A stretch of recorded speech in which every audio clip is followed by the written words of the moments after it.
నా పేరు మేరీ మాదిగా. నేను ఎంఆర్పిఎస్ ఫౌండర్, రాష్ట్ర మహిళా అధ్యక్షురాలిని, వ్యవస్థాపక అధ్యక్షురాలిని. 94 నుంచి తెలంగాణ రాష్ట్రంలో, ఉమ్మడి ఆంధ్రప్రదేశ్లో నేను మాదిగ మహిళా సమాఖ్య వ్యవస్థాపక అధ్యక్షురాలుగా మొట్టమొదటి మహిళను మాదిగ దండోర ఉద్యమంలో. ఆనాటి నుంచి మరి ఎన్నో బలిదానాలు జరిగినాయి, ఎంతో మంది వేల మంది జైళ్ల పాలైనాం. ఇది ఒక్కరి వల్ల వచ్చిన పోరాటం కాదు, ఇది విజయం కాదు, 30 ఏళ్ల పోరాటము.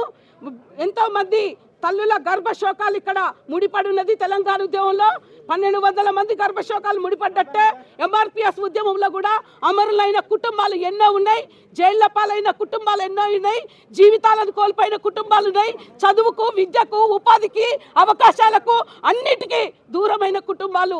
ఈరోజు మాదిగ ఉపకులాల్లో రిజర్వేషన్లు, స్వాతంత్ర భారతదేశంలో రిజర్వేషన్లు ఇంప్లిమెంటేషన్ అయిన కాంచి మేము ఇంకా అంటరాని వాళ్ళు